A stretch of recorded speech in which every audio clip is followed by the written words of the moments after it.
Madam Toastmaster, fellow Toastmasters, dignitaries, and honored guests. Thank you for having me here tonight. It's a real honor to be here. I'm curious how many people want to do a TED Talk. Okay, that's interesting. So the rest of you are just here for the free food, I guess?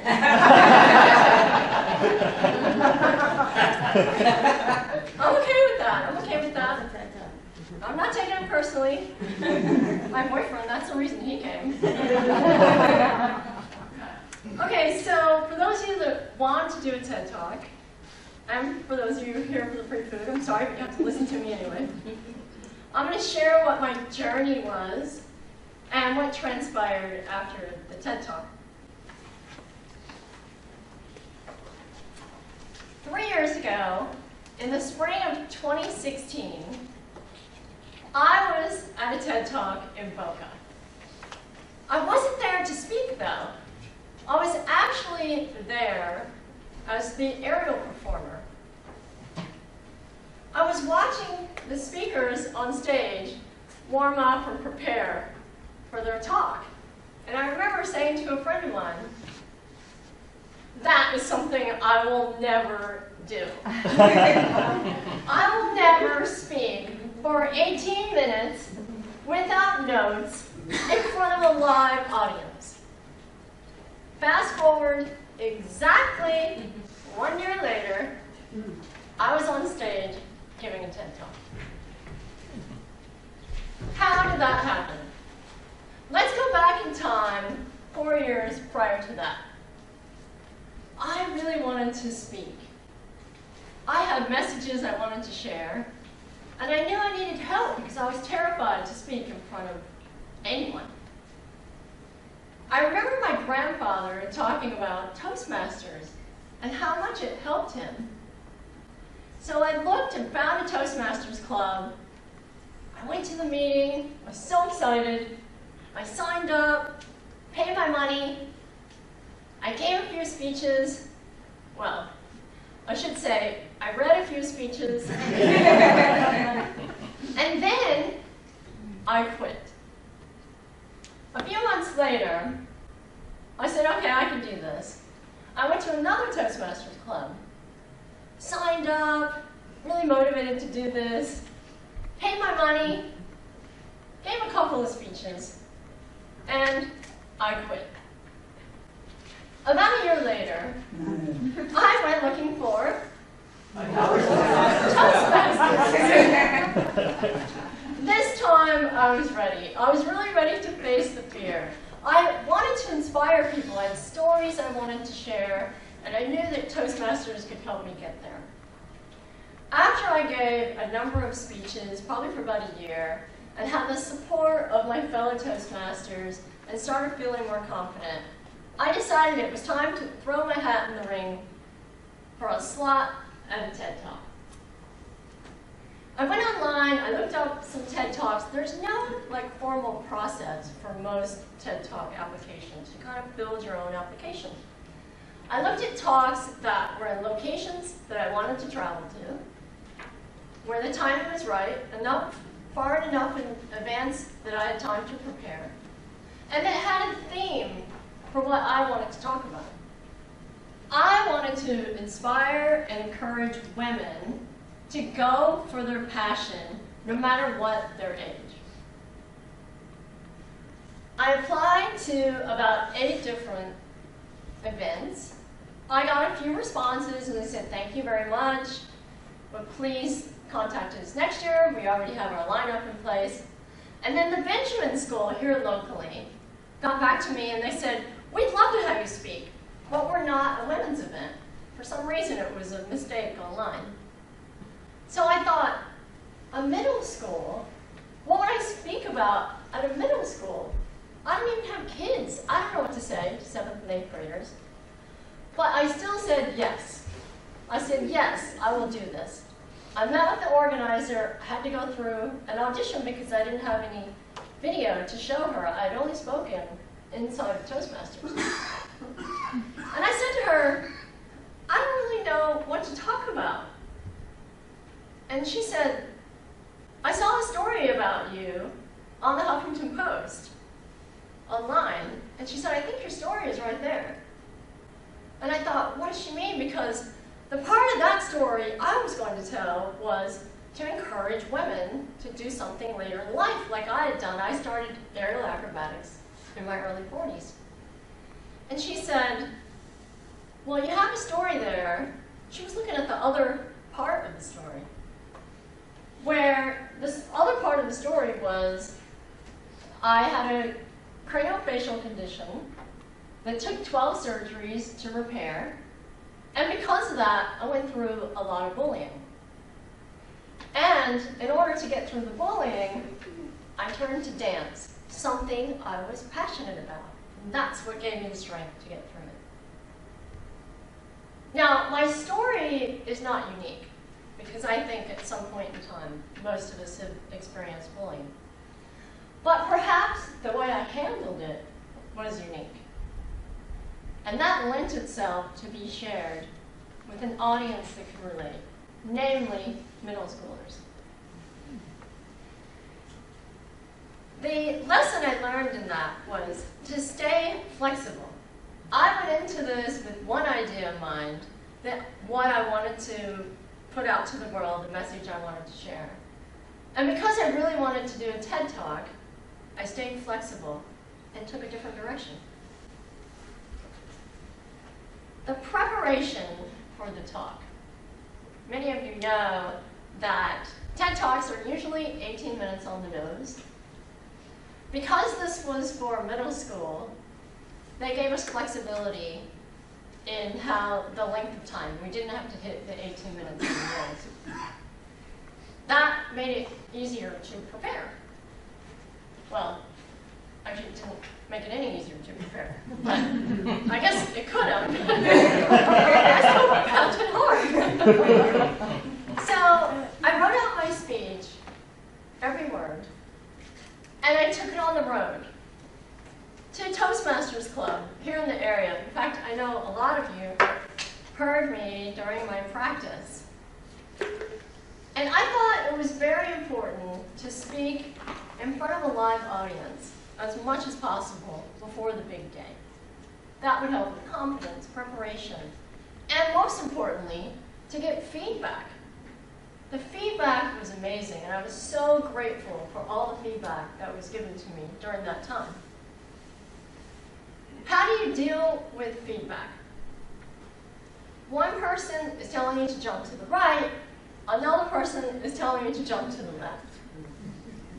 So the system that I used was, one, it really had to resonate with me, because this was my story.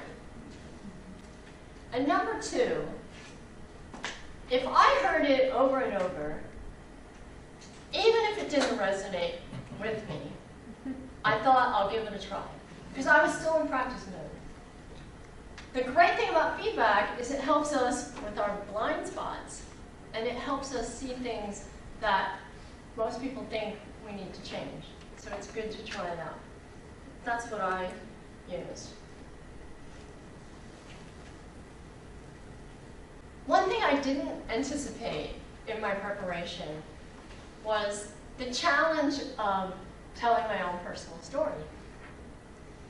It's really hard, as a lot of you know, because you've done this in Toastmasters, to get up and share your own personal story. Vulnerability comes up. And some days, you just can't tell the story.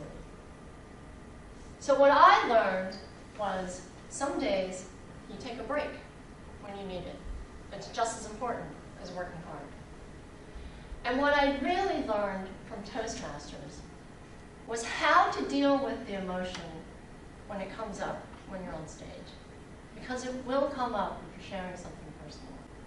If it hadn't been for Toastmasters, I wouldn't have gotten to where I needed to be to give that TED Talk. And now, the actual event. The day before the big event, we had a run-through, we had a rehearsal. And they had a teleprompter right there at our feet. I didn't let myself use the teleprompter because I was so afraid that the day of I would just go right to that and not look up. That would be so easy to do. So I thought, if I don't practice with it, I'm not going to use it. But I did have the option. When I was practicing, we each got a trial run, and when I went through my practice, the second graders were there, looking at me. All these little eyes were looking right up at me. It was so great. They asked me questions afterwards, and then I spoke to the teacher. I said, do you think they understood the message? She said, oh, they definitely got it. In fact, we're going to spend the afternoon writing and talking about this, about how each of them feel different and how they deal with it. So I had this amazing reward before I even gave the actual talk. That night, I did a nice meditation, got into bed, and I didn't sleep a wink. But that's okay, because when I got up in the morning, I had so much adrenaline going. I didn't even have my normal cup of espresso. I was afraid my brain was going to explode. So I got to the venue. I was actually first on deck, and there was quite the lineup of speakers that day. There was a New York City photographer of ballet, Stephen Karras. There was John Hockenberry, who writes for the New York Times and has a program on NPR. And there was an Emmy award-winning filmmaker, who you'll hear more about later. So it was a little intimidating. And right before I got on stage, I was standing on the side waiting, I'm mic'd up, ready to go. And I said, I am never doing this again. Much like I felt like tonight. But when I walked up on stage and I looked down, the first row was full of, it gives me chills, Toastmasters and friends. Oh. And they were there to support me and get me through this very important moment in my life. It was really amazing. So I stood up there, and I did it! I did it! I gave the talk. I did a performance that's part of my talk. And I even did a Q&A afterwards. The support that Toastmasters gave me to get to that moment and through that moment was just phenomenal. When I was finished, I was elated, exuberant, and exhausted. But I couldn't wait to apply to another TED Talk. Now, I actually didn't, until recently, I didn't apply to another TED Talk.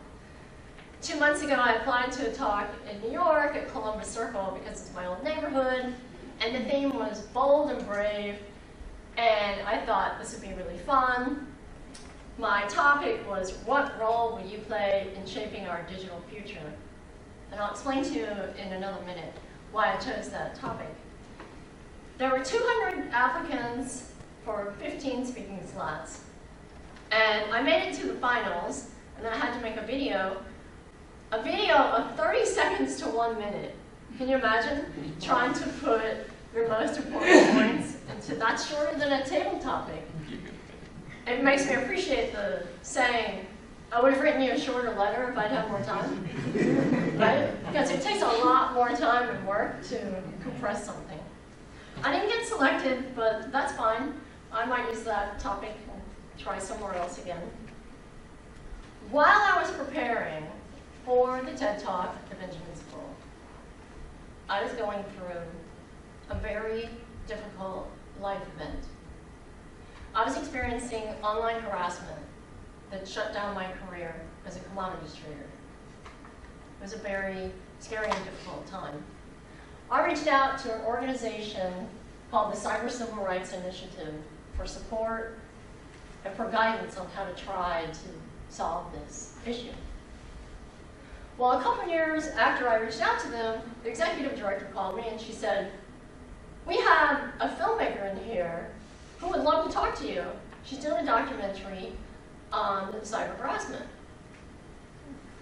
I didn't really want to talk about cyber harassment. It's a tough subject for me to talk about. But I said yes. I said yes, I'll do this. Of course, I thought it was a 20-minute interview on camera, and then we would be done. I met the woman the next day, and we ended up filming the entire afternoon in my little living room, condo. Thank goodness Linda of Loudon Interiors had decorated my place for me while I was in transition.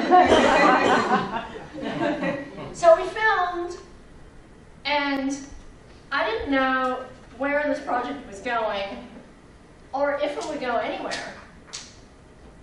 We ended up filming for 2 years. 2 years later, the film premiered at Tribeca Film Festival. It was very exciting. And from there, it went on to many other film festivals worldwide.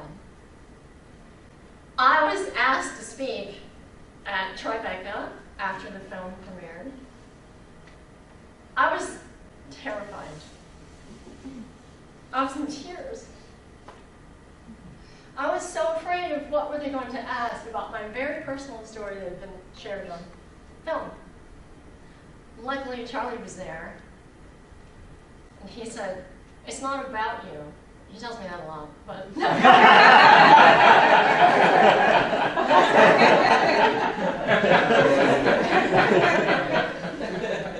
he said, "It's not about you.